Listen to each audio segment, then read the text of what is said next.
कभी-कभी ऐसा होता है, हम जैसा सोचते हैं वैसा नहीं होता। नईम साहब अभी भी पुराने ख़यालात के मालिक थे।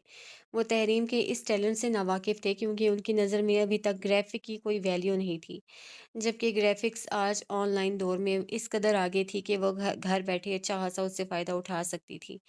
उसके बाबा तंग नज़र नहीं थे, लेकिन वो अपनी बात पे डटे थे। उनकी ख़्वाहिश थी और वो इस ख़्वाहिश का एहतराम भी करती थी। लेकिन फिर उसको मालूम हुआ कि वो ये सब्जेक्ट आगे नहीं पढ़ सकती, क्योंकि उसका इंटरेस्ट ही डेवलप नहीं हो रहा था। बहुत बार बाबा को कहा, लेकिन उनका कहना था कि तहरीम को ग्राफ़िक्स में कैसे कोई एडमिशन देगा। लड़कियों को इस फ़ील्ड में जगह नहीं मिलती, लेकिन आहिस्ता-आहिस्ता उसका ग्राफ़िक्स में शौक बढ़ता चला गया। शौक ज़्यादा हुआ तो बाकियों में इंटरेस्ट नहीं रहा। अब वो अक्सर इसी असना में होती कि कहीं से भी उसको स्टडी ऑफ़र हो जाए। अब अचानक ही उसको ऑफ़र हुई तो वो बहुत खुश हुई और इसमें एडमिशन लेने की ठान ली, लेकिन तभी दूसरे कॉलेजेस के टेस्ट की भी अनाउंसमेंट हो गई। 1 साल गुज़रने के बाद फिर से अपने बाबा की ख़्वाहिश के लिए उसने खुद को आज़माया, लेकिन इस बार भी कामयाब नहीं हुआ। अब अगला टेस्ट इकट्ठा था तो दिल के हाथों मजबूर होते उसने अपने शौक को फ़ोकियत दी। बजाय इसके कि वो एडमिशन के बाद भी दिल जमई से ना पढ़ पाती और नाकामियाँ हासिल करती, इससे अच्छा था कि उसे थोड़ा-सा खुद को के शौक को तरजीह दी कि एक बार इसमें नाम बना ले, फिर अपने बाबा के सामने फ़ख्र से बता पाएगी कि उसका शौक उसको कामयाब ठहरा गया। झूठ का सहारा ले तो लिया था, लेकिन उसको यकीन था कि वो खुद को इसमें कामयाब ज़रूर ठहराएगी और इस तरह उसके बाबा उससे मायूस भी नहीं होंगे। अपनी मामा को वो सब कुछ बता चुकी थी और रुशना निगी को मालूम था कि वो कौन-सा टेस्ट देने जा रही थी, बाकी सब बेखबर थे उससे। कभी-कभी ख्वाहिशात ज़बरदस्ती मुसल्लत करने से इंसान ज़िद में आ जाता है और अपनी अना का मसला बना लेता है। इन्हीं मसलों से बाहिमी तज़ाद पैदा होते हैं। तहरीम ने इस बात को ज़िद बनाया और ना ही कोई अना का मसला। बस वो खुद को साबित करना चाहती थी। अगर ऐसा मुमकिन ना हुआ, तो वो खामोशी से अपने शौक से दस्तबरदार हो जाएगी, ये वो सोच चुकी थी। वो बेबस थी क्योंकि सामने वालिदैन थे। वो उनसे बदतमीज़ी नहीं कर सकती थी और ना करना चाहती थी। तभी ये चोर रास्ता अपनाया था। अब देखना था कि ये कितना अच्छा साबित होता है। लेकिन जितना दिल लगा के वो टेस्ट देने जा रही थी, उसके बाद जो धमाका उसके सर होना था, वो यकसर अनजान थी उससे। इफ्तारी के बाद नमाज़ पढ़ के तहरीम फ़ारिग हुई तो वो फ़ौरन से किचन में जा घुसी। इतनी देर में दयान भी वापस आ चुका था और कमरे में तैयार हो रहा था। "तुम गई नहीं तैयार होने? जल्दी करो, भाई तो कमरे में ही हैं।" उष्ना उसको ऐसे ही किचन में मसरूफ़ देखती हुई बोली, जब जो अब जल्दी से सैंडविच को पैक करने में मसरूफ़ थी। "यार, मैं बस ये खाने की चीज़ें रख लूँ।" तहरीम जल्दी-जल्दी हाथ चलाती हुई बोली। उष्ना सर पीटते रह गई। "लड़की इधर लाओ, मैं करती हूँ, जाके तैयार हो जाओ जल्दी से।" उष्ना उसके हाथ से छीनती हुई बोली तो तहरीम बना गई। "तहरीम बीबी जी, दयान साहब कह रहे हैं कि 5 मिनट में तैयार मिलें आप।" निग्गी अपनी एंट्री मारती हुई बोली। "मैंने कौन-सा मेकअप करना है, बस अपना बैग और 1-2 चीज़ें उठानी हैं।" वो ज़िद छो के बोली। "जाएँ, थोड़ी सुर्खी लगाएँ, क्या पता उनका रास्ते में इरादा बदल जाए।" निग्गी हाथ नचा-नचा के बोली तो उसकी बात पे जाने क्यों तहरीम का चेहरा सुर्ख हो गया। "क्या मतलब सुर्खी और इरादा बदल जाए?" वो सुलग के रह गई उसकी ज़ुमाइनी बात से। "ओहो! एक तो आप सबके दिमाग जाने कहाँ चले जाते हैं। मेरा मतलब था कहीं डिनर वगैरह का प्रोग्राम ना बन जाए। अब सारे रास्ते भूखे तो नहीं रह सकते ना?" निग्गी उसकी नज़रों से ख़ाइफ़ होती हुई मुँह बना के बोली। तो ये क्या कर रही थी मैं? खाने को ही बना रही थी मैं।" वो दाँत पीसते हुए बोली तो ओशना हँसने लगी। "आपा दयान भाई बुला रहे हैं।" गुड्डू अपनी गर्दन अंदर करता हुआ बोला तो तहरीम ने सर हिलाया। "भाभी, आपका शौहर बुला रहा है ऊपर।" मज़ीद 2 सेकंड सिरके तो मीरान मोबाइल इस्तेमाल करता हुआ अंदर आया और इत्तला दी। "उनको बोलो अकेले चले जाएँ, सब्र नाम की चीज़ है उनमें, हर एक को कहते फिर रहे हैं।" मीरान का पैगाम सुनते ही वो भड़क उठी। "सब्र तो उसमें बिल्कुल भी नहीं, ये आपको जल्द अंदाज़ा हो जाएगा।" मीरान लापरवाही से बोला तो तहरीम घूर के रह गई। अजीब, सबको जैसे परमिट मिल गया था उसको तंग करने का। पैर पटकती हुई वो ऊपर चली गई रूम में। कुछ और भी खाने को हो तो वो भी रख देना और खाने में उशना, ये ना हो कि देर हो जाए सहरी तक इनको। तभी मिसेस साकिब किचन में आती हुई बोली तो उशना ने सर हिलाया। "लाएं, मैं हेल्प करूँ आपकी उशना जी?" मीरान मोबाइल पॉकेट में रखते हुए बोला तो मिसेस साकिब को झटका लगा। "मीरान बेटे, आप तो कभी किचन के नाम से वाकिफ भी ना थे और ये अनायत क्यों कर?" वो हैरान होती हुई बोली तो वो झेम सा गया और खफगी से उनको देखने लगा। "समझा करें ना।" आंखों के इशारे से उसे समझाना चाहा तो वो ओ करके बाहर चली गई। निग्गी वहीं बैठे बैठे अपनी आंखें ठंडी करने लगी मीरान को देखते जो उष्णा के साथ मिलकर काम कर रहा था। तहरीम, वो जो अपना लैपटॉप उठा रही थी, अचानक आवाज़ पे हड़बड़ा के मुड़ी। जी। दरवाजे पे दायान को खड़े देख फिर उसने बेड की सिमत देखा जहां उसका दुपट्टा पड़ा था। जरा रूम में आना, मेरी हेल्प कर दो। वो इतना कह के चल दिया तो सुख का सांस लेती हुई लैपटॉप बाकी चीजें इकट्ठी करके रखने के बाद दुपट्टा ओढ़ती हुई दायान के कमरे में गई जहां वो शर्ट के बटन बंद कर रहा था। बेसाख्ता ही तहरीम ने नजरें फेरी। सी ग्रीन कलर के लॉन के खूबसूरत से सूट में साथ प्रिंटेड दुपट्टे में वो तैयार खड़ी थी। कानों में कुंदन की खूबसूरत बालियां जो पहले से यकसर मुख्तलिफ थीं। सर पे दुपट्टा ओढ़े वो आगे बढ़ी। यार मेरी 2 शर्ट्स और 1 ट्राउज़र पैक कर दो, वो नॉर्मली लहजे में बोला और ड्रेसिंग के सामने जा खड़ा होके बाल बनाने लगा। ड्रेस पैंट और ऑफ वाइट कलर की शर्ट में वो भी निखरा-निखरा सा था। उसके बेपरवाह अंदाज़ में तहरीम को ताव बहुत आया लेकिन ज़ब्त करती हुई उसके वार्डरोब की जानिब बढ़ी। अंदर से एक चेक वाली शर्ट और दूसरी टी-शर्ट निकालते हुए वो उससे पूछने लगी, "जो अच्छी लगे वो रख लो।" वो मसरूफ़ अंदाज़ में बोला। उसका शौहर वाला रोब और हक वाला अंदाज़ वो सर्द आ भर के रह गई। मैंने पसंद की निकाली तो 2-3 बार कैंची चला के दूँगी, वो जता के बोली तो दायान का कहका कमरे में गूंज उठा। आहिस्ता से उसकी तरफ कदम बढ़ाते हुए उसको समझने का मौका दिए बगैर इस्तेकाक भरी जिसारत कर गया कि वो शल अपनी जगह जामिद हो गई। उसको दायान से ऐसी हरकत की कतई उम्मीद नहीं थी। शौक से फेरना खींची, वही कपड़े पहन के तुम्हारे सामने घूमूंगा। आंखों में शरारत लिए वो जलाने वाली मुस्कुराहट लिए बोला तो तहरीम कुछ बोलने के काबिल न रही। तुम्हारे मीठे से जवाब का मुंतज़िर हूँ, वो मायनेखेज़ी से बोला तो तहरीम धड़कनों को सँभालती हुई उसकी शर्ट तय तय करने लगी। बदतमीज़, बेबाक, बेशर्म और भी बहुत से अलक़ाबात से नवाज़ती हुई वो उसकी शर्ट और ट्राउज़र को सफ़री बैग में रखने लगी। उसका लम्स अभी भी महसूस कर रही थी, जिस पे वो पलकें बार-बार लरज़ रही थीं। ये हो गया। बहुत बहुत हिम्मत जमा करके कहती, वो बिना कुछ कहे सुने वहाँ से निकली, अपने कमरे में आके दम लिया। गहरी साँस खींचते उसने अपने गुलनार रुख़सार को देखा, फिर बेसाख्ता ही हाथ रुख़सार पे गया। बदतमीज़, लड़की से बात करने की तमीज़ नहीं। वो रूहानसी हुई सोच के ही कि ये कितना बेबाक तबीयत का मालिक था। अपना बैग वगैरह पकड़ती, सब कुछ एक बार चेक करती, वो बिना दायान को पुकारे नीचे आ गई। लॉन्ज में सब बैठे बातें कर रहे थे जब वो भी वहाँ पहुँची। तैयारी हो गई है सारी सारी तुम लोगों की? आरिफ़ा अम्मी ने उसको देखते हुए सीढ़ियों की जानिब रुख करते हुए पूछा जहाँ से दायान भी आ रहा था। हाँ जी, हो गई। मद्धम सा बोली तो उष्णा ने उसको पैक्ड खाना ला के दिया और चंद हिदायत भी करने लगी उसके मुतालिक। पीने के लिए दिया कुछ साथ? ज़ोहैला चची ने मेहरू को टपकते हुए पूछा जो अब उतरने की तैयारी में थी। रहने दें, एक दूसरे को देखने का जाम ही काफ़ी है। मीरा ने खासा ज़ुमानियत भरा लहजा अपनाया तो तहरीम ने खफगी से घूरा। Thanks for your suggestions. Dayan खुल के मुस्कुरा के बोला तो बाकियों की दबी दबी हंसी गूंज उठी। चलें। मज़ीद 5 मिनट रुकने के बाद दयान उठता हुआ बोला तो तहरीम भी सर हिलाती हुई उठी जबकि मेहरू ने रोना शुरू कर दिया। इसको भी ले जाओ साथ, फैमिली वाली फीलिंग्स आएँगी। मीरान की ज़ुबान ने फिर किसी का लिहाज़ किए बिना शोशा छोड़ा तो तहरीम सिटपिटा के वहाँ से बाहर निकल आई। ज़रा पता नहीं चलता कि किसके सामने क्या बात करनी है। वो जले दिल के फफोले फोड़ रही थी बाहर आते। दायान पीछे से आता गाड़ी में चीज़ें रखने लगा और एक बार उसको हिदायत की कि चेक कर ले कहीं कुछ रह ना जाए। थोड़ी देर बाद सबसे मिलते दुआ लेती वो रवाना हुई। सफ़र के शुरू होते तो दोनों में खामोशी रही। खामोशी का सिलसिला तवील हुआ तो तहरीम को नींद आने लगी। ज़रा-सा सीट को पीछे करते वो रिलैक्स अंदाज में नींद दराज सी हुई और आंखें मूंद गई।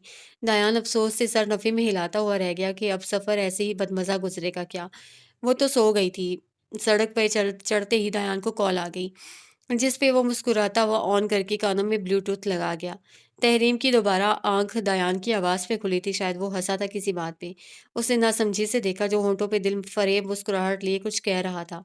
नींद का खुमार अब भी था तो वापस हवासों में आने में वक्त लग रहा था। दिमाग पे जोर दिया तो समातों से ये जुमला टकराया।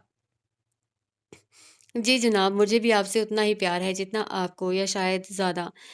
उसके अल्फ़ाज़ थे गोया पत्थर जो तहरीम के सर पे लगना शुरू हुए। वो मुकम्मल हवासों में आ चुकी थी और अब उसका ये जुमला क्या माजरा था, क्या हेर-फेर थी, उसे कुछ समझ नहीं आ रहा था। समझ आ रहा था तो बस इतना के साथ बैठा वजूद जो उसका मंकूह था, जो उसकी मौजूदगी में किसी और से इज़हार मोहब्बत कर रहा था।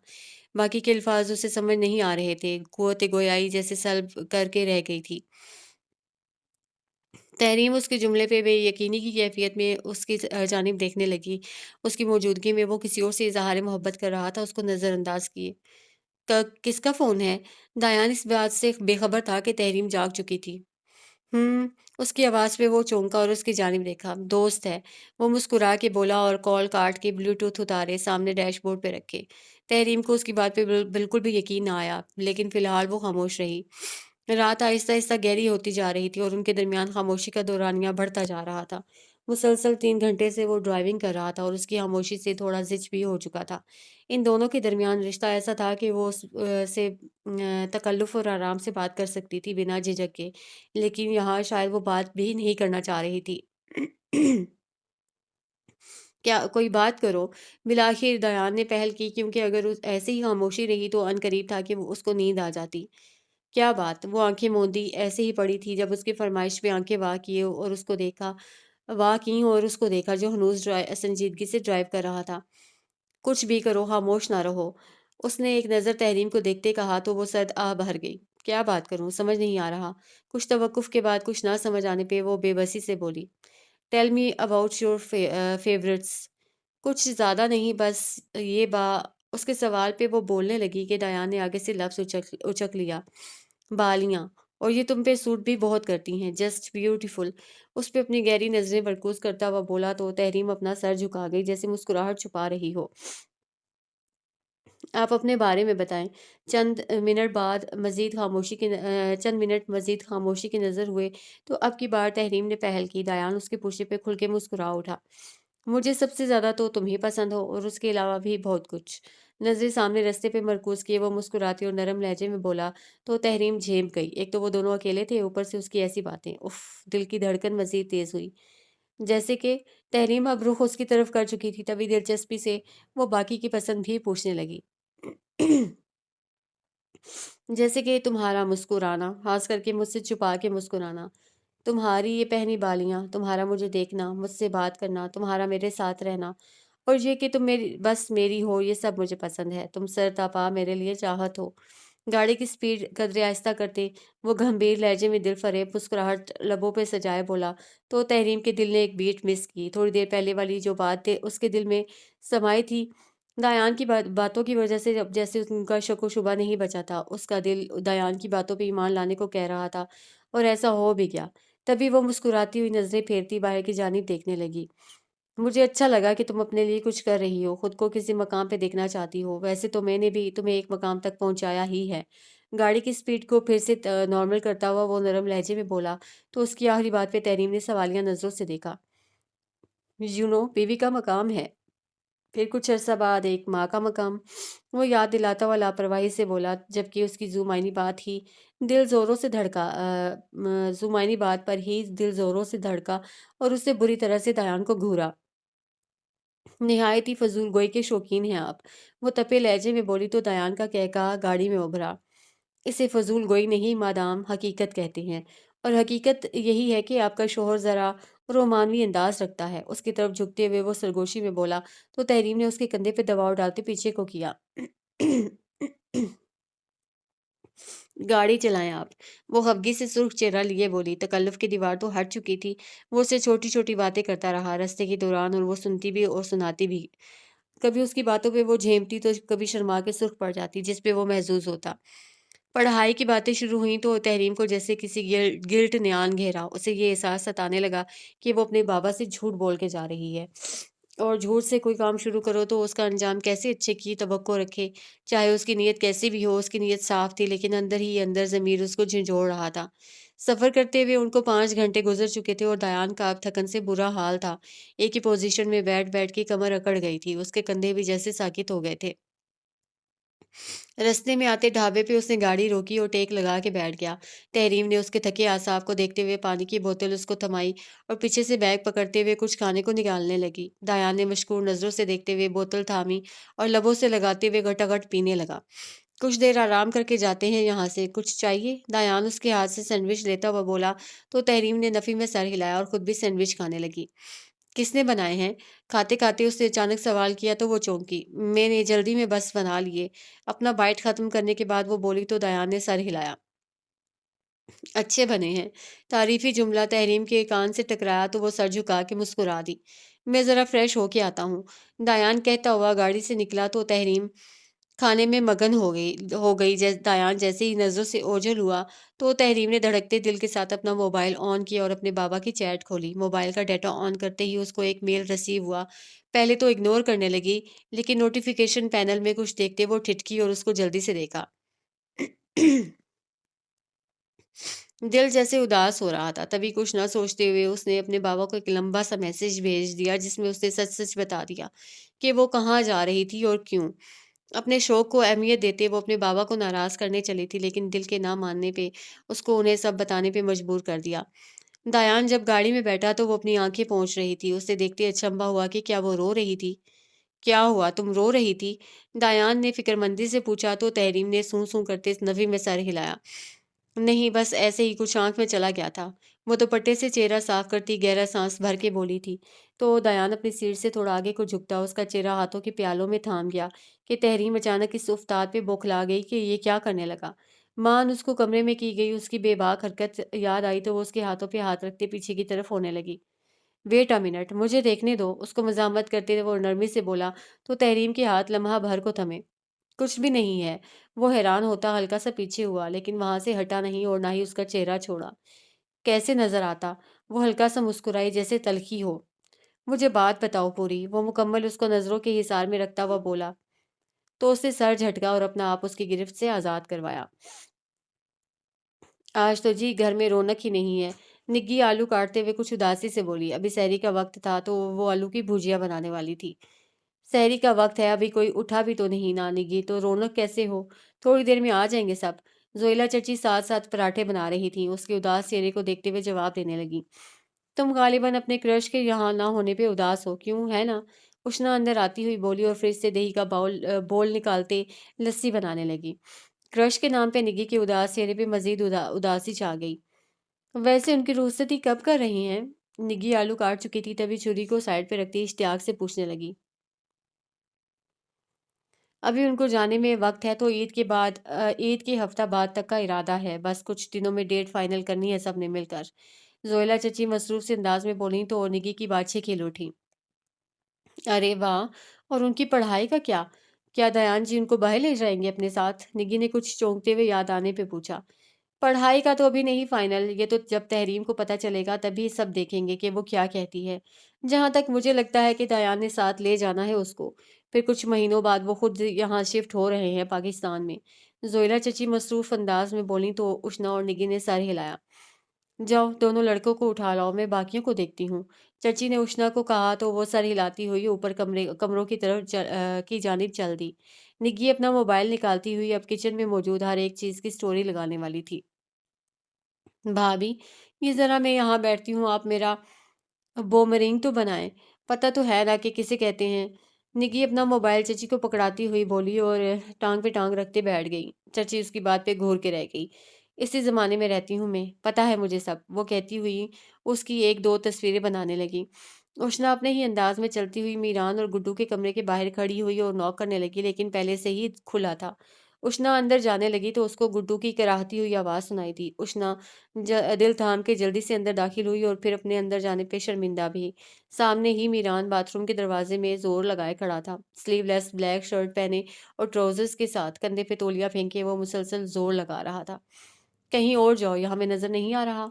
अंदर से गुड्डू की फुंकारती हुई आवाज सुनाई दी। नजर बस मुझे तुम्हारी बहन आती है, निकल रहे हो या आऊं अंदर? दरवाजे पे मजीद जोर लगाते हुए मीरान दांत पीस कर बोला तो गुड्डू अपना पाँव दरवाजे पे टिकाए हाथों को भी दरवाजे पे टिका गया।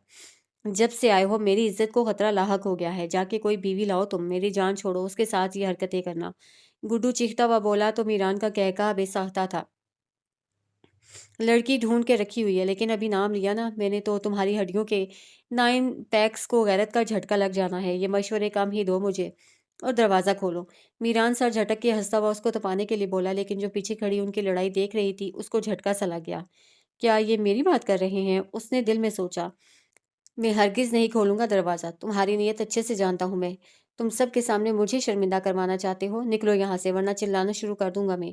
गुड्डू अंदर से हाथ बाहर निकाल के उसके बाजू पे नाखून गाड़े बोला, तो मीरान मौका देखते ही गुड्डू के नाजुक से वजूद को खींचते हुए बाहर लाया और अचानक खुद ही अंदर वाली साइड की तरफ हो लिया। आजा मेरी महबूबा, साथ में मज़े करते हैं। मीरान अब गुड्डू को अंदर खींचने का इरादा रखता था, लेकिन गुड्डू उसकी पहुँच से दूर होता कि उसको उष्णा नज़र आ गई, जो दरवाज़े के पास खड़ी उनका तमाशा देख रही थी। ओहो! बड़े लोग आए हैं। मीरान भी देख चुका था, तभी दिलकशी से मुस्कुराता हुआ बोला, जबकि गुड्डू अब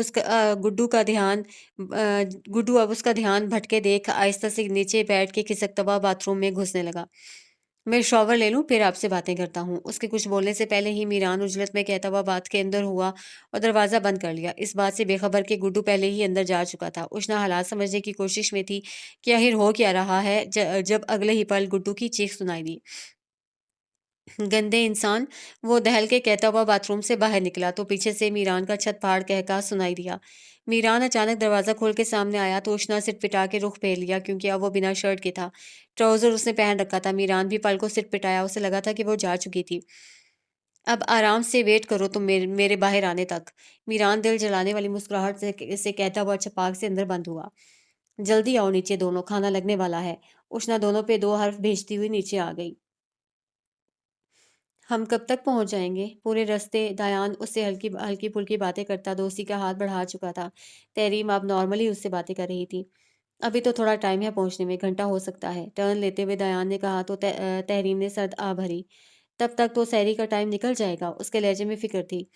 कोई बात नहीं, हम रास्ते में खा लेंगे कुछ खुद ही, चीज़ें तो हैं ही हमारे पास। वैसे भी अंकल के दोस्त का घर ढूँढने में वक़्त लग जाएगा।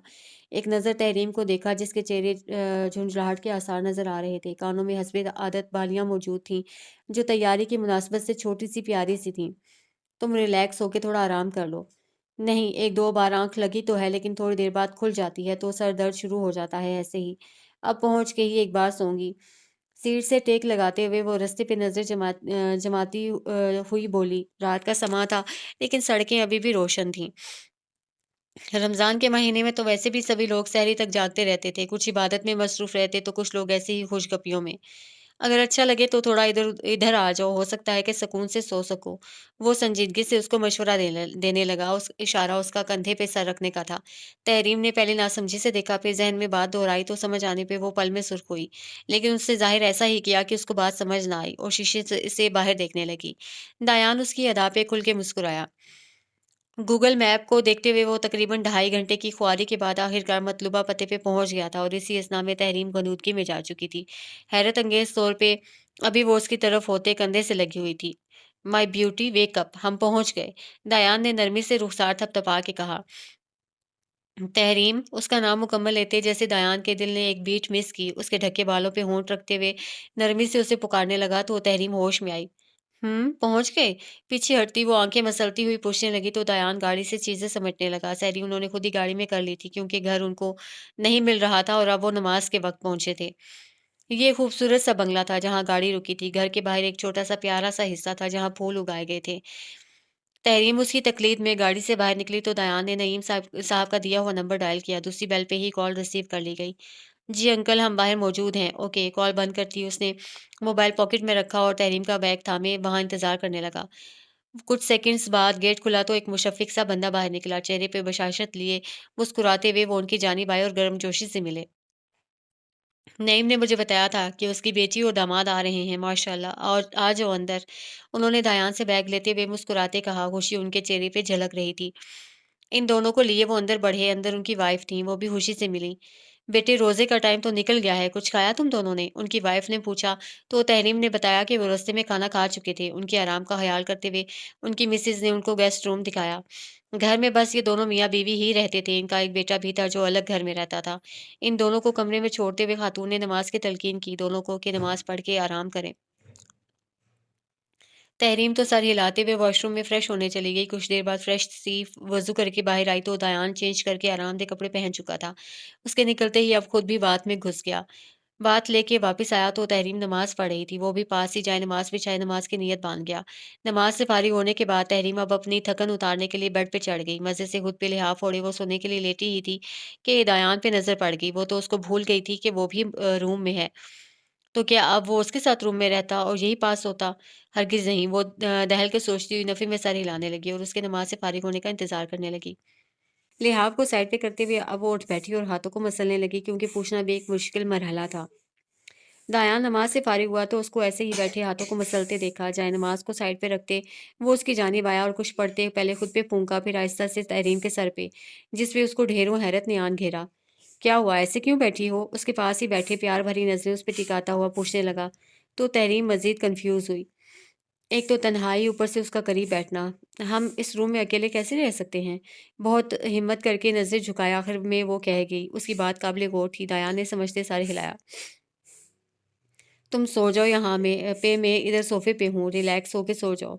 कमरे में मौजूद 3 सीटर सोफा देखते हुए दायान ने मुश्किल का हल निकाला तो तहरीम ने एक नज़र कमरे में मौजूद सोफे को देखा। आप इधर सो जाएं, आप ज़्यादा थके हुए हैं, मैं इधर सो जाती हूँ, पूरी भी आ जाऊंगी। उसने सिर्फ बात ही नहीं की बल्कि अमल करने के लिए उठ खड़ी हुई तो दायान ने सूरज से कलाई थामी। कोई बात नहीं यार। नहीं ना, अच्छा नहीं लगता, आप इधर रहें, मैं जाती हूँ उधर।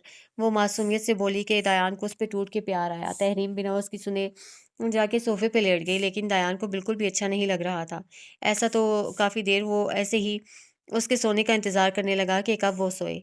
थकन ज़्यादा थी तो कुछ ही पल में तहरीम गहरी नींद में जा चुकी थी। दायान आहिस्ता से उठा और उसको बाजू में उठाते बेड पे ले आया। एक साइड पे उसको लिटाते हुए खुद जाके सोफे पे बैठ गया।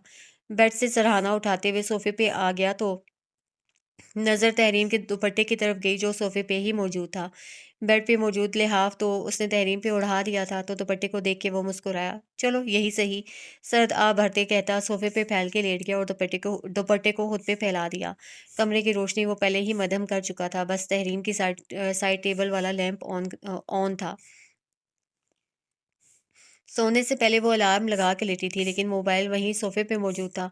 मोबाइल की बीप पे दायान की नींद में खलल पड़ा तो उसने हाथ से मोबाइल तलाशना शुरू किया। हाथ से टटोलते उसको कंधे के नीचे से मोबाइल बरामद हुआ तो देखा सुबह के 10 बज रहे थे। वक्त देखते ही उसकी आंखें फैल गईं कि इतना सोया था ये। दूसरी तरफ उसकी नज़र मोबाइल के वॉलपेपर पे गई, जहाँ बालियों से सजी एक शेल्फ थी। इतनी पसंद है इसको। वो मुस्कुरा के नफ़ी में सर हिलाता हुआ खुद पर से तहरीम का दुपट्टा हटाए बेड की जानिब बढ़ा और दुपट्टे को साइड पे रखा। पहले खुद फ्रेश होके आया, फिर आहिस्ता से तहरीम को आवाज़ देने लगा कि ये उठ जाए। शायद उसने पढ़ने के लिए अलार्म लगाया था। तहरीम तो ऐसे सोई थी जैसे सारे रास्ते उसी ने ड्राइव की हो। 5 बार बुलाने पे भी उसको होश नहीं आया था। तो दया ने मोबाइल पे रिंगटोन लगाते उसके कान के पास मोबाइल रख दिया। आवाज़ सुनते ही वो माथों पे नागवारी से बलों में इज़ाफ़ा हुआ। क्या है भई, क्यों तंग कर रही हो? वो सख्ती से बोली और मोबाइल को ऑफ करने लगी। मुंदी-मुंदी आँखें खोलने पे उसको शनासा सा चेहरा नज़र आया तो आँखें पूरी खुल गईं। साइड पे मौजूद दुपट्टे को खुद पे फैलाते हुए वो उठ बैठी और इर्द-गिर्द का जायज़ा लेने लगी। फिर याद आया कि वो कहीं और आई हुई है। दायान करीब ही बैठा उसकी सारी कार्रवाई देख रहा था। आप कब उठे? बेड से पाँव नीचे उतारते आँखें मसलती हुई वो उससे पूछने लगी, साथ ही लिहाफ को तय करने लगी। मैं भी अभी इसी अलार्म की आवाज़ से अभी ही उठा हूँ। सोफ़े पे बैठे वो उसके रखे हुए कपड़ों में से शर्ट और ट्राउज़र पहने हुए था। तहरीम के उठने पे अपना मोबाइल निकालते उस पे मसरूफ़ हो गया। जब तहरीम फ्रेश होने बाथ में चली गई, वापस आई तो वो अभी भी उसी पोज़ीशन में बैठा मोबाइल इस्तेमाल कर रहा था। तहरीम अभी इस बात को फ़रामोश कर चुकी थी कि वो बेड पे नहीं सोफ़े पे सोई थी। दायान उसको काम करता देख खुद बाहर निकल गया कि यहाँ अंकल के साथ थोड़ी देर बैठ जाए, तब तक वो पढ़ लेती है। टेस्ट का टाइम हुआ तो अंकल ने खुद ही अपने ड्राइवर के साथ दोनों को भेजा क्योंकि दायान नहीं जानता था कि कॉलेज कहाँ होगा। कॉलेज के बाहर गाड़ी खड़ी करते दायान उसको गुड लक विश किया तो वो मुस्कुराती हुई अंदर गई। अंदर जाते हुए तो वो बहुत एक्साइटेड थी, ऐसा लग रहा था जैसे कोई मनपसंद सी चीज़ मिलने वाली हो। अल्लाह का नाम लेते उसने अपना टेस्ट दिया और भरपूर मुस्कुराहट लबों पे सजाए हुए बाहर आई। दायान वैसे ही बाहर गाड़ी में बैठा उसका इंतज़ार कर रहा था। घर ज़्यादा दूर नहीं था, बस 5 मिनट का रास्ता था, लेकिन उसका टेस्ट लंबा भी नहीं था, तो जाने का इरादा तर्क करते वो वहीं रुक गया। हँसता मुस्कुराता हुआ चेहरा लिए वो बाहर निकली तो जैसे दायान भी फ्रेश हो गया। गाड़ी में बैठते ही वो खुशदिली से उसका हाल दरियाफ्त करने लगी। उसकी तबीयत पूछने पे दायान चौंका। मैं तो बिल्कुल ठीक और तुम्हें देख के मज़ीद फ्रेश।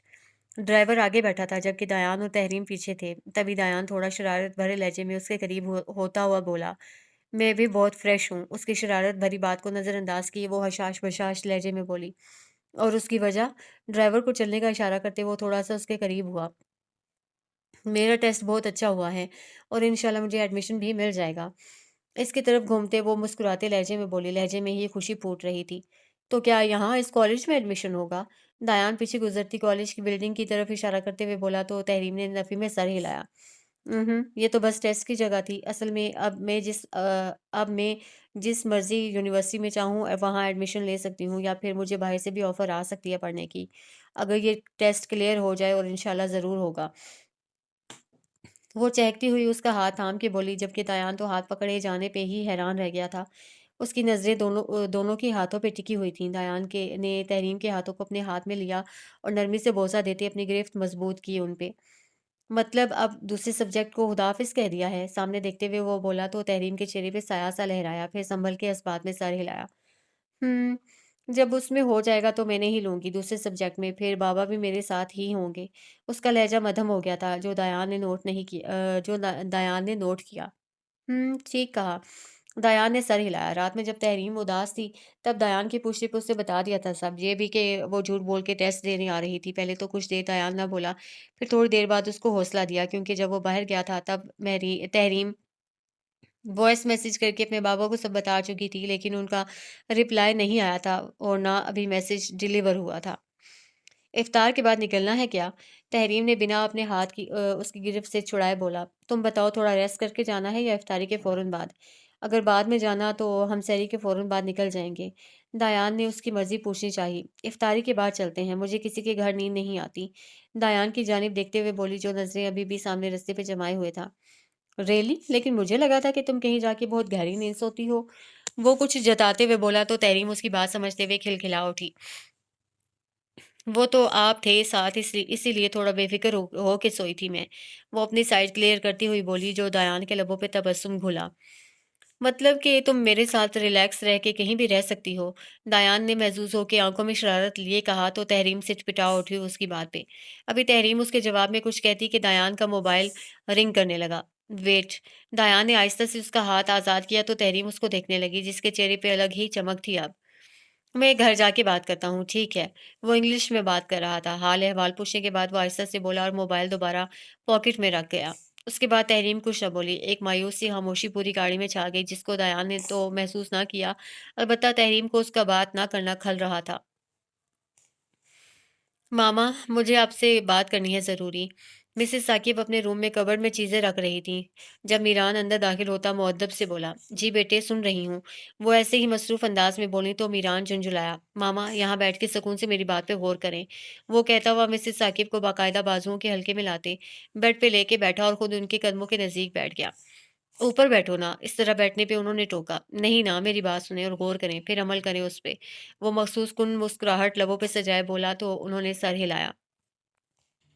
आपकी एक अदद बहू है ना, जब वो रुखसत होके आएँगी, तो घर में बहुत से काम होंगे और ऐसे में वो कैसे सब मैनेज करेंगी? मीरान उनके हाथों को थामता हुआ संजीदगी से कहने लगा। अच्छा, लेकिन तुम्हें क्यों फ़िक्र हो रही है इस सब की? मिसेस साकिब हैरान होने की एक्टिंग करते हुए अनजान बनी। देखिए, जब वो आएँगी तो काम करके थक जाएँगी, तो ऐसे में काम करने के लिए कोई और भी चाहिए ना। तो आप इस बारे में भी सोचें, आपका दूसरा बेटा भी है, उसका फ़ायदा उठाएँ और दूसरी बहू भी लाएँ। सिलेक्शन में टाइम लगना था तो ये काम मैं कर चुका हूँ। मीरान ने आहिस्ता-आहिस्ता अपनी बात मुकम्मल की और मिसेस साकिब के चेहरे को देखने लगा। तो तुम मेरी दूसरी बहू को घर के कामों के लिए लाना चाह रहे हो? मिसेस साकिब चेहरे पे थोड़ी सख्ती लाए पूछने लगी तो अमीरान गड़बड़ा गया। अरे नहीं, मेरी होने वाली बीवी की सास। मेरा ये मतलब था कि थोड़ी हेल्प ही हो जाती भाभी की, तो आप मुझे भी साथ ही फंसा दें।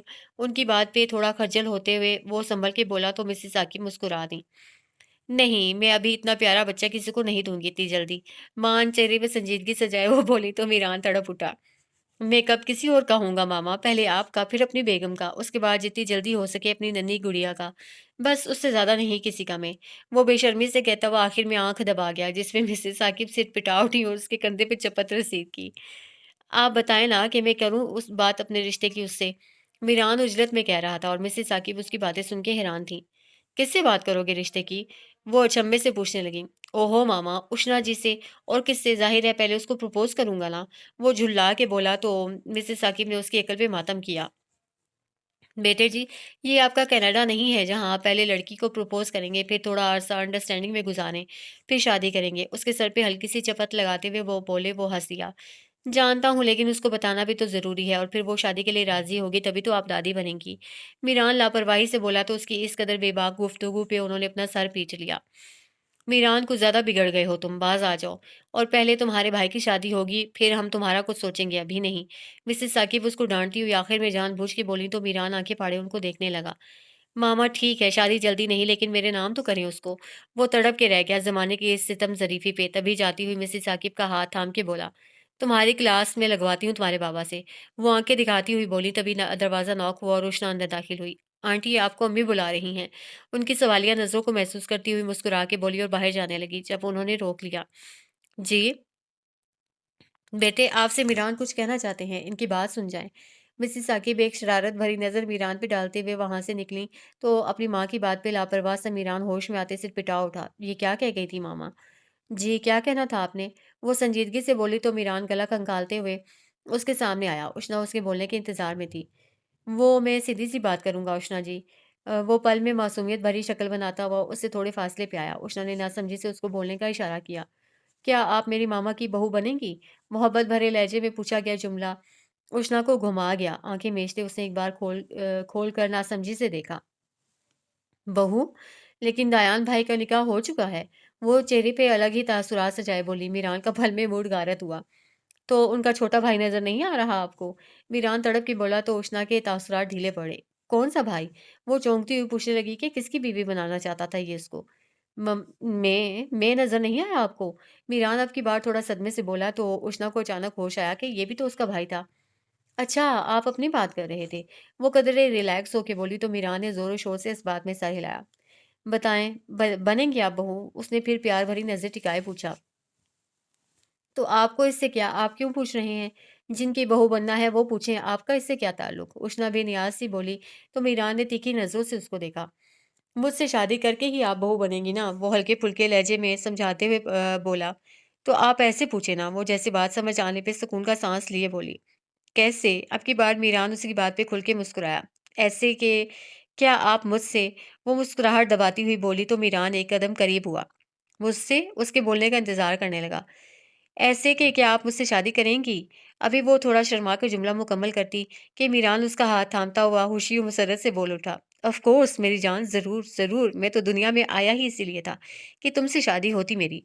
Love you so much. आओ गले लग जाओ ज़रा। मीरान कुछ ज़्यादा ही जज़्बातीपन का मुज़ाहरा करने लगा था और इससे पहले कि जज़्बात में आता, वो उसको सीने में भेजता तभी बाहर से आवाज़ आई। मेहरून भाई!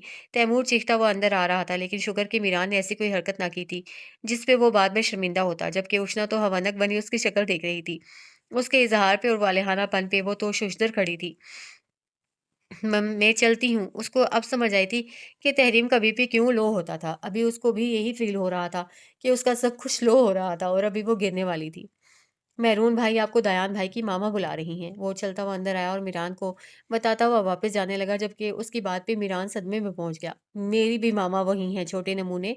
मीरान दाँत पीसता हुआ बोला। इफ्तार के बाद वो दोनों वहाँ से निकल चुके थे। रास्ते में दयान ने एक जगह रुक के अच्छा-सा डिनर किया था और उसे सफ़र के दौरान दयान ने महसूस किया कि तहरीम एक बार फिर उससे खिंची-खिंची सी रह रही थी। उसने बात करने की कोशिश की लेकिन कोई खातिर हुआ जवाब ना मिल सका दूसरी तरफ से। दयान भी घर जाके बात करने का इरादा करते हुए खामोश हो गया। सहरी का वक़्त भी रास्ते में हो गया तो जो हल्का-फुल्का दयान ने रास्ते में लिया था उसी से उनकी सुहूर भी गुज़र गई। सुबह के 5 बजे वो दोनों घर दाखिल हुए थे। थकन हद से सवा थी। तहरीम सलाम दुआ करते किए बिना किसी से भी बात किए अपने रूम में आ गई थी। शॉवर लेते नमाज़ पढ़ते जब वो बिस्तर में घुसी तो जी भर के रोना आने लगा। उसका बस नहीं चल रहा था कि चीख-चीख कर रोए। उसको रह-रह के दयान का वो जुमला याद आ रहा था जो वो फ़ोन पे कह रहा था। टेस्ट देने के बाद जब वो वापस आई तो उसका इरादा अभी आराम करने का था। किचन में आंटी की हेल्प करने गई। लेकिन उन्होंने मना कर दिया कि वो आराम करे, काम वो कर लेंगी। फ्रेश होके मोबाइल पे अलार्म लगाते वो सो गई।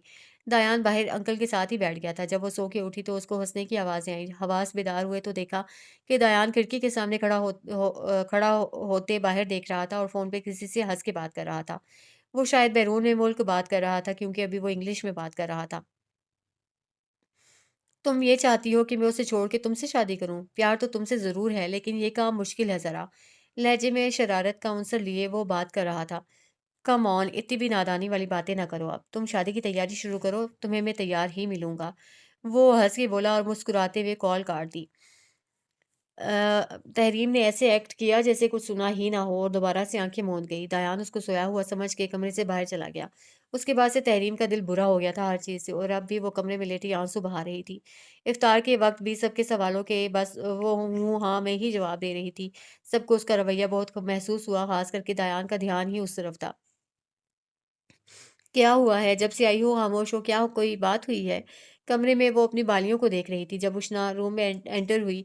साथ ही ज़ोइला चची और निकी भी अंदर आईं क्योंकि वो सब उसके रवैये से नालां थे। कुछ भी नहीं, मुझे क्या होना है? वो लापरवाही से बोली तो सबने एक-दूसरे को देखा। फिर उसका मूड फ्रेश करने को आपस में बातें करने लगे, लेकिन अचानक ही तहरीम का मूड बिगड़ गया। क्या यार, हर वक़्त शादी, शादी, क्या शादी की बातें लेके बैठ जाते हो सब? उसके अलावा भी दुनिया में काम है बहुत। वो नागवारी से बोली तो सब एक बार खामोश हो गए क्योंकि इतने शदीद रद्द-ए-अमल की किसी को उम्मीद नहीं थी। लेकिन तहरीम जान, ये शादी की बात इसीलिए कि अब तो शादी हो रही है ना? ज़ोइला चची नरमी से समझाते हुए बोली तो उसे तल्ख़ी से मुस्कुराते सर झटका। शादी मुझे नहीं करनी शादी, ना अभी ना फिर कभी।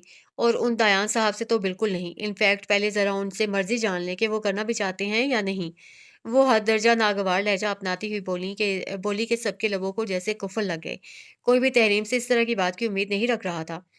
तहरीम, क्या हो गया तुम्हें? ऐसी बातें क्यों कर रही हो? निकाह हो गया है तुम्हारा अब तो। ज़ोइला चची एक बार फिर नरमी से समझाते हुए बोलीं तो तहरीम ने दूसरी तरफ रुख कर लिया था। अंदाज़ साफ़ था कि उससे बात ना की जाए। प्लीज़, मैं थकी हुई हूँ, आप सब जाएँ यहाँ से। वो सपाट लहजे में बोली तो निगी और रुशना ने चच्ची को देखा। उन्होंने सर के इशारे से तसल्ली दी, तो वो समझ के सर हिलाती हुई कमरे से बाहर चली गईं। वो तीनों कमरे से बाहर निकलीं तो दयान को कमरे के बाहर खड़ा पाया। इन तीनों का तो जैसे साँस ही खुश्क हो गया क्योंकि वो सर्द तासुरात चेहरे पे सजाए कमरे के अब बंद दरवाज़े को घूर रहा था। वो शायद अभी किसी बात पे परेशान है, तुम फ़िक्र ना करो, ठीक हो जाएगी, मैं उससे बात करूँगी। ज़ोइला चची दोनों लड़कियों को जाने का इशारा करती हुई नरमी से दायान से बोलीं जिसके चेहरे पे अभी सख्ती छाई हुई थी। आप बेफ़िक्र रहें, मैं जानता हूँ अच्छे से उसको, दिमाग ठिकाने लगाने की ज़रूरत है बस उसकी। दायान उनकी तरफ देखता हुआ हल्की-सी मुस्कुराहट लबों पे सजाए बोला, जबकि ज़ोइला चची अभी शशोपंज में पड़ गईं कि शायद अब दायान तहरीम को कुछ कहे। तुम उसे डाँटना बिल्कुल नहीं, वो अभी बच्ची है। ज़ोइला चची उसकी हिमायत करती हुई इल्तिजा करने लगी तो दायान हल्का-सा हँस दिया। आपको लगता है कि मैं उसे डाँट पिलाऊँगा? कुछ अपने अंदाज़ भी होते हैं हमारे समझाने के, बस वही अपनाएँगे हम। दायान कुछ मायनेखेज़ी से मुस्कुराया तो चची को थोड़ा हौसला मिला कि मामला बिगड़ेगा नहीं। आप जाएँ, उससे ज़रा तफ़सील से मुलाकात करने का वक़्त भी आ चुका है अब। वो दरवाज़े पे नज़र जमाता हुआ बोला, तो वो सर हिलाती हुई नीचे चली गईं। अब हाथ लगो ज़रा, मैं फिर बताता हूँ मेरी मर्ज़ी है या नहीं शादी में। तहरीम का नाराज़ चेहरा आँखों में समाया तो दिल में सोचते हुए अपने कमरे को भर गया। रात का जाने कौन-सा पहर था जब तहरीम का दरवाज़ा नॉक हुआ। एक बार दस्तक, वो ऐसे ही सोई रही तो 2-3 बार दस्तक होने पे भी उसको इतना होश ना आया। फिर अचानक ही मोबाइल पे कॉल आने लगी। इससे पहले वो कॉल रिसीव करती मोबाइल बजते बंद हो चुका था। मोबाइल की ही रिंगटोन से उसकी नींद में खलल पड़ा तो नींद से भरी खुमार-ज़दा आँखें खोलीं तो एक बार फिर दरवाज़े पे ज़ोरों-शोर से दस्तक हुई।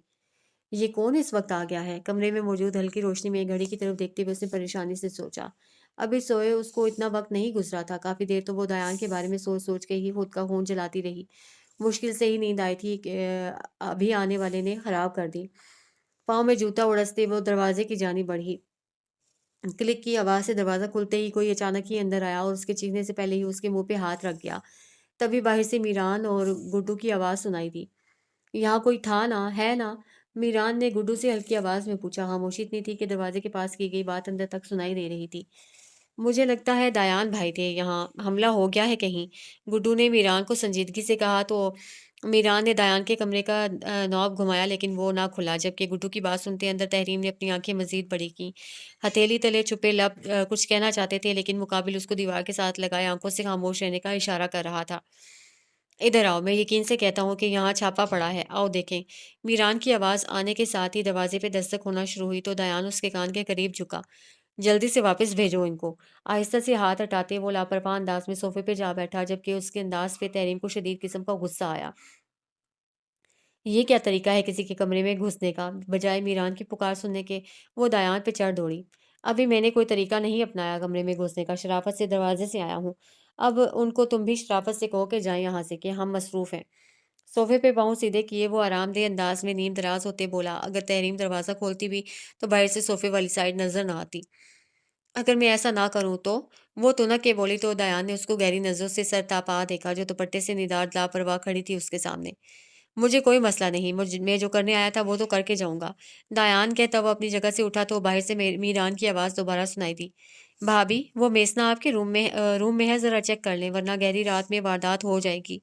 मीरान का पुरस्रार अंदाज तहरीम को सिटपिटा के रख गया। उसकी बात का पस मंज़र समझते हुए वो दयान पे कटेली नज़र निगाह डालते हुए दरवाजे की जानिब बढ़ी। क्या हुआ है इतनी रात को यहाँ पे, खैरियत? वो अनजान बनती हुई बोली और मसनूई जमाई रोकी। आप सो रही थीं? मीरान ने मुस्कुरा के पूछा तो तहरीम का दिल किया पहले उसके भाई का सर फोड़े, फिर उसका, और आखिर में उस तीसरी गर्दन का जो पीछे से झांक रहा था। क्या लगता है मीरान कि इस वक्त क्या किया जाता है सोने के अलावा? तहरीम दांत पीसते हुए बोली। उसे दरवाजे को थाम रखा था, मुकम्मल खोला नहीं था, तो कमरे का मुकम्मल व्यू मीरान को नजर नहीं आ रहा था। लेकिन तभी उसको सरगोशी सी सुनाई दी, साथ ही उंगलियों पे सरसराहट सी। बहुत कुछ बताऊं क्या? दायान दरवाजे की ओट में होता उसकी उंगलियों को छूता हुआ बोला। उसकी बात पे तहरीम के चेहरे पे सुर्खी छाने लगी। दायान को देखना था कि कहीं आपके कमरे में गलती से ना आ गया हो, नींद में चलने की बीमारी है उसको। मीरान सर खुजाता हुआ दांत निकाल के बोला तो तहरीम के चेहरे पे बेजारियत देखते वो फौरन से संजीदा हुआ और पीछे छुपे गुड्डू को लगाई हल्की सी चपत। खामखा दूसरों को तंग करने की आदत है इसी को, मना भी किया था कि मसरूफ होंगे, मेरा मतलब है कि वो सो रही होंगी, अपने काम से काम रखते हैं, लेकिन नहीं, ये गुड्डू भी ना। चलो अब कमरे में। मीरान तहरीम के चेहरे पे छाई सुर्खी से यही अंदाज़ा लगा सका कि वो गुस्से में है, तभी जहाँ से जाने में आफ़ियत जानी। लेकिन जाते-जाते दायान के कमरे को एक बार फिर से खोलने की कोशिश ज़रूर की थी। फिर दिल मुसव्विस करके रह गया और तहरीम को देखते फिर से दाँत निकालता हुआ अपने कमरे में घुस गया। तहरीम के दरवाज़ा बंद करने से पहले ही दायान ने दरवाज़ा बंद करके लॉक किया। ये क्या हरकत है? अपने रूम में जाएँ आप। उसको देखे बगैर वो सख्त लहजे में बोली तो दायान ने अबरू उचकाए। पहले मुझे मेरी बात मुकम्मल करने दो, फिर जो चाहे कहना। दायान संजीदगी से बोला तो तहरीम ने कारदार नज़रों से देखा। मुझे आपकी कोई बात नहीं सुननी, जाएँ यहाँ से। वो किसी भी तरीके से उसकी बात सुनने के मूड में नहीं थी। तभी इग्नोर करती हुई अपने बेड ही की जानिब बढ़ने लगी तो दयान ने सूरत से उसकी कलाई थामी। शराफ़त से कह रहा हूँ सुन लो, वरना फिर बुरा पेश आऊँगा। वो माथे पे बल लिए बोला तो तहरीम मज़ीद गुस्से में आई। कहा ना कि नहीं सुनना, जाएँ यहाँ से। अपना हाथ एक झटके से छुड़ाते हुए वो उसकी आंखों में आंखें डाल के बोली, तो दयान ने फिर से उसके हाथों को अपनी गिरफ्त में लिया। चूंकि वो बेड के करीब खड़े थे, तो दयान ने उसका दुपट्टा पकड़ते उसके हाथ बांधना शुरू किए। तहरीम पहले उस हरकत पे बौखलाई कि वो उसके सामने कब से बिना दुपट्टे के थी, फिर इस बात पे तहय्युर से आंखें फैली कि ये क्या करने जा रहा था। एक सिरा उसके हाथों पे बांधने के बाद दूसरे सिरे से उसके मुंह को बंद किया। तहरीम मारे हैरत के उसको देखे गई, फिर अपने हाथ पांव चलाने लगी, लेकिन वो काफी मजबूती से बांध चुका था। उसकी गिरफ्त में फड़फड़ा के रह गई। दायान ने उसको जबरदस्ती बेड पे बिठाया। सुनो गौर से, अगर हिली भी तो ऐसा कुछ करूंगा कि इफ्तारी तक सदमे में रहोगी। वो धमकी आमेज लहजे में बोला तो उसके पास घुटनों के बल बैठ गया। ये शादी, ये निकाह सब मेरी मर्ज़ी से हुआ है और पसंद करता हूँ तुम्हें। और शादी भी जल्द ही होगी, मेरी मर्ज़ी से ही होगी। तुमसे मोहब्बत करता हूँ यार। उसके बंधे हुए हाथों को थाम के वो मोहब्बत और नरमी से बोला, जबकि अब तहरीम को रोना आने लगा कि ये कौन-सा तरीका था मोहब्बत का इज़हार करने करने का। मुँह और हाथ बाँधे हुए पाँव के पास खुद बैठा हुआ था। ऐसा लग रहा था कि कोई गन पॉइंट पे बिठा के अपनी मोहब्बत की कहानी सुना रहा था। वैसे तुम किस बात पे शादी से मना कर रही हो? उसके हाथों पे नजरें जमाए हुए दायान कुछ हैरानगी से बोला तो तहरीम ने ऐसे ही मुंह फेरा। चलो मैं कर दूंगा दूर हर शिकवा, ठीक है। अब मैं दुपट्टा मुंह से हटाने लगा हूँ, लड़ना नहीं, ओके। उठते हुए दायान ने कहा तो तहरीम आंखों में गजब लिए उसको देखने लगी कि बस तुम खोल के दिखाओ। दायान लबों पे मचलती मुस्कुराहट को रोके आहिस्ता से दुपट्टा उसके मुंह से हटाते हुए अचानक ही गैर मुतवक्के तौर पे शौक भरी जसारत करता तहरीम को सकते में छोड़ गया। वो जो उसको सख्त सुनाने वाली थी वहीं हवास उलट गए और कुछ बोलने के काबिल ना रही। उसके हाथ खोलते आहिस्ता से उसके कान के करीब झुकते मायने खेज से सरगोशी की कि वो कान की लौ तक सुर्ख पड़ गई। कोई और शिकवा हुआ तो बताना, ऐसे ही फुर्सत में बैठे दूर करूंगा।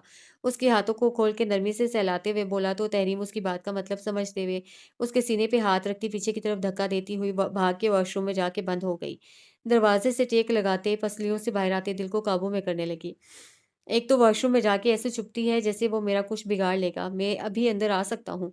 दायान उसकी फुर्ती देखते वहीं खड़े होते भरपूर शरारत से बोला तो अगले ही लम्हे उसको क्लिक की आवाज़ आई, यानी अब वो लॉक लगा रही थी। दायान हंसता हुआ उसको बाहर आने का कहते हुए आहिस्ता से दुपट्टे को लबों से छूता हुआ कमरे से बाहर निकला। उसके जाने के बाद तहरीम आहिस्ता से वॉशरूम का दरवाज़ा खोलते हुए बाहर आई। ये 2-3 डायलॉग मारने आए थे बस, कोई सफाई नहीं, कोई जवाब या शिकवा नहीं। उसकी शरारत का सोचते हुए वो फिर से लाल हो गई और दायान को कोसते हुए वापस बेड पे लेट गई। अब नींद तो आने से रही, उड़ा के जो जा चुका था वो। जैसे जैसे वो उसको सोचती मजीद सुर्ख पड़ती जाती कि कितने बेशर्म हैं। बुड़बुड़ाती हुई करवट के बल हुई। सोने का भी वैसे कोई फायदा नहीं था क्योंकि सहरी का टाइम होने वाला था। दयान जैसे ही कमरे से बाहर निकला तो दो चेहरों को देख के तो डर ही गया एक पल के लिए। दोनों सीने पे बाजू बांधे हुए दयान को संजीदगी से घूरने में मसरूफ थे। कहाँ से आ रहे हो? मीरान ने तीखी नजरों से पूछा तो गुड्डू ने भी उस सवाल पे सर हिलाया जैसे वो भी पूछ रहा हो। नजर कहीं बेच दी है बीवी के कमरे से। ढीठ बन के जवाब दिया गया। साथ ही बिना कोई बात किए और उनके मुंह लगे कमरे में घुसते खटाक से दरवाजा बंद किया। इज्जत ही नहीं है। गुड्डू मीरान पे अफसोस करता हुआ बोला तो मीरान ने उसको धमोका जड़ा एक कमर पे कि वो कराहता हुआ कमरे की तरफ गया। सुबह के 10 बजे तहरीम तैयार से सीढ़ियां उतर रही थी जब लाउंज में बैठे दयान की नजरें उसकी जानिब उठी। लेमन कलर के शॉर्ट फ्रॉक पे खूबसूरत सी फ्लैट चप्पल पहने, कंधों पे बैग लटकाए कहीं जाने की तैयारी में थी। चले चाचू, दायान को इग्नोर करते हुए वो अलीम से बोली तो वो उठ खड़ा हुआ। भाई कहाँ जा रहे हैं? मैं ले जाता हूँ इसको, आपको काम होंगे। दायान फौरन खड़ा होता बोला तो अलीम के कुछ कहने से पहले ही तहरीम बोल उठी। नहीं चाचू, आप जल्दी ले जाएंगे, वैसे भी इनको तैयार होने में देर लगेगी, आप आए। वो उजलत में बोली तो दयान ने घूर के उसको देखा। अलीम भी दोनों को देख के मुस्कुराता हुआ तहरीम को लिए बाहर की जानी बढ़ा, लेकिन जाते जाते दयान को हौसला दे गया कि वापसी पे वो पिक कर लेगा उसको। निगी परांदा घुमाते हुए किचन से बाहर आई और पप्पो के कमरे की तरफ जाती हुई उष्णा को पुकारा, जिस पे वो रुक के सवालिया नजरों से देखने लगी। जी आज कितना टाइम गुजर गया है, मैंने कोई स्टोरी नहीं लगाई तो जरा अच्छी सी पिक बना दें। मोबाइल उसको थमाती हुई वो उजरत में नजर आई थी। उष्णा तासुफ में सर हिलाती हुई उसकी पिक बनाने लगी जब अचानक पीछे से 3 लड़के नमूदार हुए। तैमूर नीचे मुर्गा बन के बैठ गया। मीरान और गुड्डू ऐसे पोज बना के खड़े हुए जैसे वो अमली प्यार का मुजाहरा करने वाले थे। मीरान की इस हरकत को देखते कोई भी ये नहीं कह सकता था कि ये एक मैच्योर पढ़ा लिखा लड़का था। उष्णा तो तीनों की पोज देख के हंसी जब्त करती हुई निगी की तस्वीरें बनाने लगी। साथ साथ लगाते जाऊं? उष्णा ने पूछा तो साथ ही निगी ने सर हिलाया। जैसे जैसे वो उसकी तस्वीर बनाती जा रही थी वैसे वैसे लड़कों के पोज चेंज होते जा रहे थे। थोड़ा दूर रह के बनाओ, अभी तो मेरी इज्जत पे हमला कर देते। गुड्डू मीरान को ज्यादा करीब होते देख बोला तो मीरान ने जबरदस्ती उसको कमर से खींचते खुद से करीब किया। क्यों बेगम, इतने से ही हलकान हो रही हो? मीरान लोफराना अंदाज में बोला तो गुड्डू को कराहियत सी महसूस हुई, लेकिन फिर भी शर्माते हुए उसके सीने में मुंह छुपा गया। सस्ते आशिक, मीरान कहता हुआ कहीं और ही ख्वाबों में पहुंच के उसको बाहों में ले गया तो उष्णा की इस सीन पे हंसी का फव्वारा फूट गया। वो चाह के भी खुद को रोक ना पाई थी। निगी ने सन्ना समझी से देखा तो पीछे रोमानवी फिल्म चल रही थी जिसमें मीरान गुड्डू को बस गोद में उठाने वाला था। हाय अल्लाह, ये क्या हो रहा था? निग्गी हक्का बक्का सी उनकी हरकतों को देख के दिल थाम गई। प्यार कर रहे हैं, तैमूर छोटे से हाथ मुंह पे रखता हुआ बोला तो निगी ने दोनों को अजीब नजरों से देखा। फिर कुछ ख्याल आने पे उष्णा से अपना मोबाइल लिया तो देखा कि हर एक तस्वीर में उनके छिछोरे पोज नजर आ रहे थे। निगी अपना सर थाम गई। एक तो सबने उसी के अकाउंट पे सारी बोंगियां मारनी होती थी। अलीम के कहने पे दयान गाड़ी की कीज उठाता हुआ तहरीम को लेने जाने लगा तो पीछे से जोयला चची की पुकार पे रुक गया। ये मुझे बहुत तंग कर रही है तो इसको साथ ले जाओ, बाकी सब बाजार चली गई हैं। जोयला चची मेहरू को गोद में पकड़ी मुस्कुरा के इल्तिजा करने लगी तो दयान चाह के भी इनकार ना कर पाया, ये कहकर कि उसे बच्चे नहीं उठाने आते। आप ऐसा करें, मैं गाड़ी निकालता हूँ, उसको फिर मेरी गोद में पकड़ा दीजिएगा। वो कहता हुआ जाने लगा तो चची ने अजीब नजरों से देखा।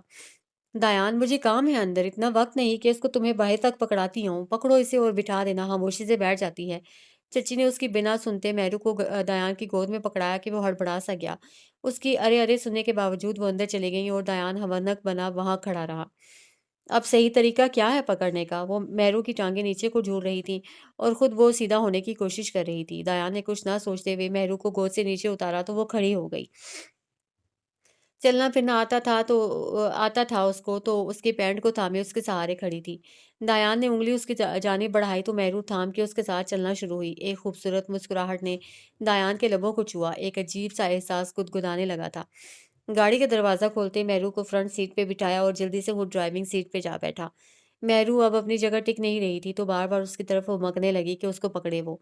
दायान सर्द आ भरते हुए उसको अपनी गोद में बिठा गया कि यहाँ पास ही बैठ जाए। पहले वो थोड़ा झिझक और शर्मा रहा था, लेकिन अब मुसलसल उसकी शरारतें देख के मुस्कुरा रहा था। अलीम की बताई हुई जगह पे पहुंचा तो तहरीम कॉलेज के बाहर खड़ी किसी लड़की से मुस्कुरा के बात कर रही थी। अपनी गाड़ी को देखते वो उस लड़की को हाथ हिलाती आकर गाड़ी में बैठी। बिना ड्राइविंग सीट पे विराजमान दायान को देखते उसकी सीधा नज़र मेहरू पे टकराई तो झुक के आगे होते उसके रुखसार पे ज़बरदस्ती बोसा लिया जिस पे वो चीख पड़ी। चीख तो तहरीम की भी निकलने वाली थी रात वाली खुशबू को महसूस करते। उसने बैठे शख्स को देखा तो दयान को अलीम की जगह पाते मुस्कुराहट सिमट गई, लब आपस में सख्ती से पेवस्त हुए। तहरीम बिना कुछ कहे सीधी होके बैठ गई। अलीम से इतना तो मालूम हो गया था कि आज भी वो टेस्ट के चक्कर में ही यहाँ आई थी। अब ये कौन सा वाला था उसे नहीं मालूम था। क्या हुआ टेस्ट फिर? दयान ने बात शुरू करना चाही तो तहरीम ने सर झटका। आपसे मतलब? वो नागवारियत से बोली। मुझे से तो मतलब है सब, बताऊं क्या? वो जू मानियत से कहता हुआ उसकी तरफ गहरी नजरों से देखने लगा, जो उसकी हल्की सी बात पे ब्लश कर गई थी। आप मुझसे बात ना करें तो अच्छा है, मेरा आपसे कोई ताल्लुक नहीं। वो रुखाई से बोली तो उसके लबो लहजा को नोट करते दयान को अचंभा हुआ कि ऐसा क्या हुआ था जो वो ऐसी बातें कर रही थी। अभी रात में वो उससे वाजिल फाजू में अपनी मोहब्बत का इजहार कर आया था, फिर भी ये बात क्यों? ताल्लुक नहीं मुझसे? आखिर मसला क्या है तुम्हारे साथ? दयान ने गाड़ी खाली जगह पे रोकते सर्द लहजे में पूछा तो तहरीम उसके अचानक लहजा बदलने पे हैरान हुई। अंदर से थोड़ा डर भी जागा कि वो तो घर पे थी ही नहीं। नज़र उसकी गोद में बैठी गुड़िया पे गई तो हौसला हुआ, लेकिन हौसला अगले पल हुआ जब जहन में आया ना बच्ची उसको कहाँ बचा सकती थी उससे। मेरा मसला आप है, और आप ये जो आग जताते हैं ना मुझ पे, किसी और पे जाके जताएं जो आपसे लंबी लंबी बातें करती है। वो भी सख्ती से बोली कि दयान के माथे पे शिकने वाज़ेह हुई। हक उस पे जताया जाता है जो अपना हो। वैसे भी तुम तो मेरी बीवी हो और भी बहुत से हकूक व फ़राइज़ हैं, तो मुझे सबक ना ही सिखाओ तो बेहतर है। दायान अपना रुख उसकी जानिब मोड़ता, उसके बाजू को थामता हुआ सर्द लहजे में बोला कि तहरीम सहम के उसको देखने लगी। छोड़े मुझे आप और जाके उसी से शादी करें जिससे प्यार के दावे कर रहे हैं, और हक कोई हक नहीं है आपका मुझ पे। अपना बाजू उसकी नरम गिरफ्त में से छुड़ाते हुए वो दांत पीसते हुए बोली तो दयान ने गहरा सांस ले भरते हुए खुद को नॉर्मल किया।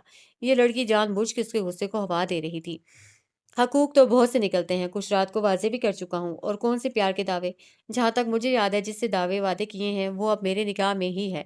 दयान का पल में लहजा शरीर हुआ तो कुछ जू मानियत सा बोला, जिस पे तहरीम आग बगोला हुई। तो फिर आपको ऐसे ही शौक है शायद गर्लफ्रेंड्स रखने का और उनसे शादी के वादे करने का। वो भी अब भरपूर तंज़िया बोली, जो अब की बार दयान को बिल्कुल भी समझ ना आया।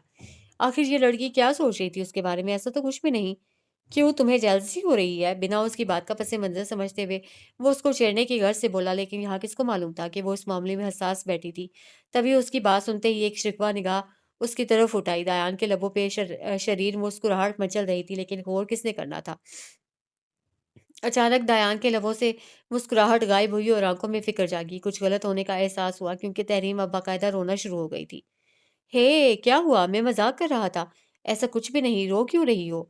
वो हकीकतन परेशान हुआ था क्योंकि उसको इसके रद्द अमल की तवक्को नहीं थी, और इस बात से भी बेखबर था कि वो क्या सोच रही थी। दायान ने आगे बढ़ते उसको थामना चाहा जब वो बिदक के पीछे हटी। हाथ ना लगाए मुझे। वो चीखी थी और इसी चीखने चिल्लाने में महरू का मुंह भी रोने वाला हो गया।